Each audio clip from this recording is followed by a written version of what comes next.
లెవైథన్ ఒక సముద్ర గర్భజీవి. దాని గురించి మనం ఎంత తెలుసుకున్నా తక్కువే. దాని సైజు గురించి చెప్పాలంటే దాన్ని కొలిచేందుకు మనం ఇప్పటి వరకు ఏ యూనిట్ ని తయారు చేయలేదు. దాని శరీరం యూక్లిడియన్ జియోమెట్రీని అస్సలు ఫాలో కాదు. అంటే ఒక క్షణం అది 300 మీటర్ల హైట్ తో కనిపించవచ్చు, మరొక క్షణం 30 కిలోమీటర్ల హైట్ తో కనిపించవచ్చు. పాల్ ట్రైబ్ లెవైథన్ గురించి తన పుస్తకాల్లో చాలా విషయాలు రాశాడు. యుఎన్ సైంటిస్టులు కూడా ఒకసారి భయపడ్డారు, ఎందుకంటే సముద్ర గర్భంలో ఒక భారీ శబ్దం రికార్డ్ అయింది. నాసా దానికి ఐస్ క్వేక్ అని పేరు పెట్టింది. ఆ శబ్దం ఫ్రీక్వెన్సీ ప్యాటర్న్ ఒక జీవి ఉత్పత్తి చేసిన దానిలో ఉందని కొందరు పరిశోధకులు చెప్పారు. లెవైథన్ ఏం తింటుంది అనే ప్రశ్న చాలా మందికి వస్తుంది, కానీ నిజానికి ఇక్కడ మీ ప్రశ్నే తప్పు. ఇది తినడం అనే కాన్సెప్ట్ ని ఫాలో కాదు. దాని నోట్లోకి ఏదైనా జీవి వెళ్తే అది కాలదు, కరగదు.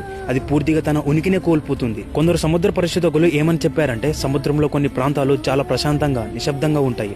అక్కడ చేపలు, సూక్ష్మజీవులు, ఎలాంటి జీవులు కూడా ఉండవని చెప్పారు. ఈవెన్ అక్కడ సముద్రంలో నీరు కూడా భయపడి ప్రవహిస్తున్నట్టు ఉంటుంది. అది లెవైథన్ వల్లనే అనుకుంటారు. ఇంటర్నెట్ లో చాలా మంది లెవైథన్ బైబిల్ కి చెందిన క్రీచర్ అని చెప్తారు, కానీ స్కాలర్స్ అలా నమ్మరు. వారి ప్రకారం బైబిల్ కు ముందు నుంచే కెననైట్ మైథాలజీలో ఇలాంటి ఒక మల్టీ హెడెడ్ సీ క్రీచర్ ఉంది. ఎస్, కెననైట్ బైబిల్ కంటే చాలా పురాతనమైనది. ఆ జీవిని వారు లోటన్ అని పిలిచేవారు. ఇప్పుడే అసలు కథ మొదలవుతుంది. మైథాలజీస్ ప్రకారం చూసుకుంటే ఈ కెననైట్ కంటే ద్వాపర యుగం చాలా పురాతనమైనది. ద్వాపర యుగంలోనే ఇలాంటి ఒక మల్టీ హెడెడ్ సీ క్రీచర్ కనిపిస్తుంది. వెల్, ఈ క్రీచర్ ద్వాపర యుగంలో ఎక్కడ కనిపించిందో మీకు కూడా తెలుసు అనుకుంటా.